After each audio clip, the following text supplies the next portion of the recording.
Hola, saludos a todos. Les habla el doctor José Manuel Leonis, médico internista y hematólogo. Y retomando nuevamente nuestro tema de los síndromes mielodisplásicos, en esta ocasión nos centraremos en el tratamiento de los síndromes mielodisplásicos de bajo riesgo.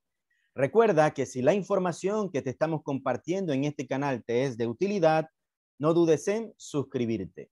¿En qué se fundamenta el tratamiento de los síndromes mielodisplásicos y esta categorización de bajo riesgo y de alto riesgo? Bueno, se fundamenta en las escalas pronósticas de riesgo. Por ejemplo, en el IPSS revisado, podemos observar que los síndromes mielodisplásicos se clasifican en bajo riesgo, muy bajo riesgo, intermedio, alto riesgo y muy alto riesgo. Y cada una de estas categorías confieren al paciente cierto riesgo de progresión a leucemia mieloide aguda en años y cierta supervivencia media. Por ejemplo, los pacientes de muy bajo riesgo y bajo riesgo tienen una supervivencia media que está por encima de los 5 años. Y cuando es de muy bajo riesgo, esa supervivencia media está por encima de los 8 años. Y el riesgo de progresión a leucemia mieloide aguda está por encima de los 10 años. Recuerden que uno de los problemas de los síndromes mielodisplásicos es el riesgo de progresión a leucemia mieloide aguda. Ese riesgo es menor en los síndromes mielodisplásicos de bajo riesgo. En cambio, los síndromes mielodisplásicos de alto riesgo tienen una supervivencia media que puede estar incluso por debajo del año.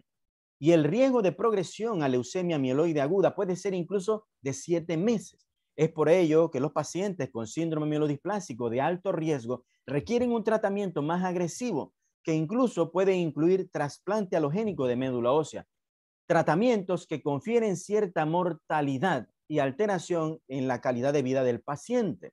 Es por ello que yo no voy a exponer a un paciente que le confiere mayor mortalidad y alteración en su calidad de vida si el riesgo de ese paciente es de bajo riesgo, es un síndrome mielodisplásico de bajo riesgo. En esta ocasión nos enfocaremos en el manejo de los síndromes mielodisplásicos de bajo riesgo. Específicamente trataremos la parte de la anemia. ¿Cuál sería la prioridad?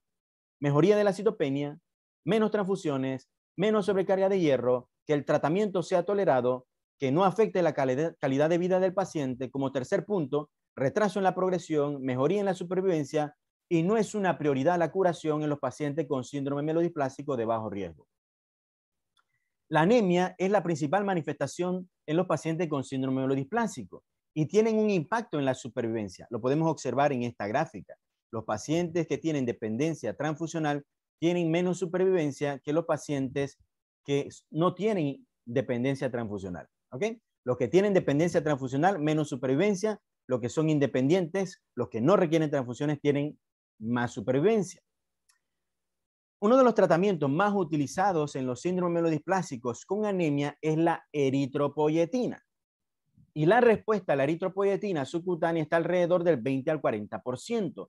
Y la duración de la respuesta con este tratamiento está como máximo de 2 años, 24 meses. El tratamiento con la eritropoyetina es más efectiva cuando los niveles en sangre de la eritropoyetina están por debajo de 500 y el paciente tiene menos de 2 unidades de glóbulos rojos empacados de requerimientos mensual. Por ejemplo, esta es la escala para predecir la respuesta al tratamiento con la eritropoyetina. 0.1 punto. Si el paciente no tiene necesidades transfusionales menos de 2 glóbulos rojos empacados por mes, 0 punto. Si tiene más de 2 unidades de glóbulos rojos empacados por mes, le da 1 punto. Si los niveles de eritropoyetina son menos de 500, le da 0 punto. Si los niveles de EPO son más de 500, le da 1 punto. Y vemos la puntuación y la posibilidad de respuesta a la EPO. Los que tienen 0 punto tienen posibilidad de respuesta a la eritropoyetina del 74% y una duración de esa respuesta de 24 meses. Los que tienen 1 punto, una posibilidad de respuesta del 23% y una duración de la respuesta de 23 meses. Y los que tienen 2 puntos, es decir, los que tienen nivel de eritropoyetina más de 500 y que requieren más de 2 unidades de glóbulo rojo empacado al mes, tienen posibilidad de respuesta a la eritropoyetina del 7% y que esa duración de esa respuesta sea de 3 meses. Muy pobre la respuesta. Entonces, uno de los tratamientos más usuales en los pacientes con síndrome mielodisplásico que tienen anemia es la eritropoyetina, pero de igual forma tenemos que establecer estas escalas pronósticas que nos predicen la posibilidad de respuesta al tratamiento con la eritropoyetina.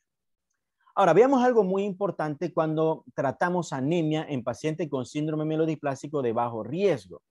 Y una de las primeras cosas que hay que ver es que si la anemia está relacionada a la delección del 5Q.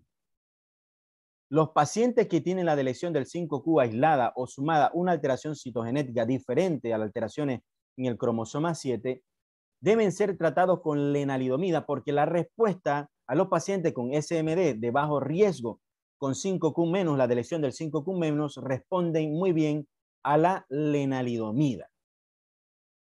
Y eso lo podemos observar en este estudio del 2006, un estudio bastante antiguo, pero que demostró los beneficios de la lenalidomida en pacientes con síndrome mielodisplásico con delección del 5Q menos. Y aquí podemos observar, por ejemplo, estos eran pacientes que eran tratados con lenalidomida a dosis de 10 miligramos por 28 días, 102 pacientes. Y eran pacientes, 46 pacientes que eran tratados con lenalidomida 10 miligramos por 21 días en ciclos de cada 28 días. En total, 148 pacientes fueron tratados con lenalidomida. La independencia transfusional, eran pacientes que requerían transfusiones. La independencia transfusional se logró en lo que usaron la lena de manera continua por 28 días, 10 miligramos, en el 70%. Los que usaron la lena por 21 días, la independencia transfusional se logró en el 61%. De manera global, sumando todos los pacientes, 67% de los pacientes que recibieron tratamiento con lenalidomida lograron independencia transfusional. Los que no lograron independencia transfusional, pero lograron una disminución de más del 50% de los requerimientos transfusionales, fueron del 8% en los que usaron lena por 28 días y de 11% en los que usaron lena por 21 días. Globalmente, 9%. Es decir, los pacientes se beneficiaron de utilizar lenalidomida. Ahora, el tiempo hasta la respuesta también es muy interesante.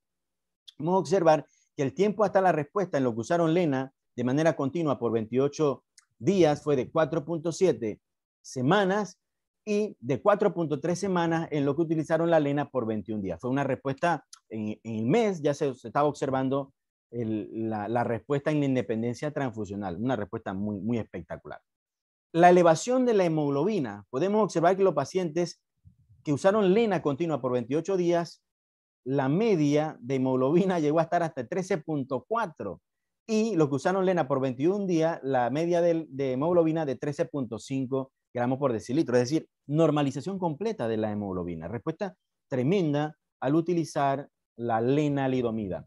Y los pacientes que estuvieron libres de transfusión, podemos observar en la semana, aunque sí evidentemente hubo una disminución en la cantidad total de pacientes que inicialmente no tenían requerimientos transfusionales. Hubieron algunos que nuevamente requirieron entrar en programas transfusionales, pero podemos observar que las respuestas por encima del 50% se mantenían, que es muy bueno. Ahora, ¿qué sucede con los pacientes que tienen anemia y no tienen la delección del 5Q? Es importante en estos pacientes ver los niveles de eritropoyetina. Si los niveles de eritropoyetina están disminuidos menor de 500, predice que van a ser respondedores a eritropoyetina y se puede utilizar eritropoyetina subcutánea. Si los pacientes tienen nivel de eritropoyetina más de 500, se predice que van a ser pobres respondedores a eritropoyetina y ahí hay que considerar otras opciones de tratamiento. Por ejemplo, los pacientes que tienen nivel de eritropoyetina más de 500, evaluar la posibilidad de respuesta al tratamiento inmunosupresor con ATG de conejo de caballo más ciclosporina sumándole el trombopac. Este sería un manejo muy similar a la anemia plástica, a la aplasia medular, y son pacientes con síndrome mielodisplásico menores de 60 años que tienen médula hipocelular. Son los pacientes que más se benefician del tratamiento inmunosupresor con ATG más ciclosporina e incluso sumándole el trombopac. Esta es la parte que quería compartirles inicialmente. En otra sesión estaremos hablando un poco más acerca del manejo de los síndromes mielodisplásicos de bajo riesgo. Saludos, que lo pasen muy bien.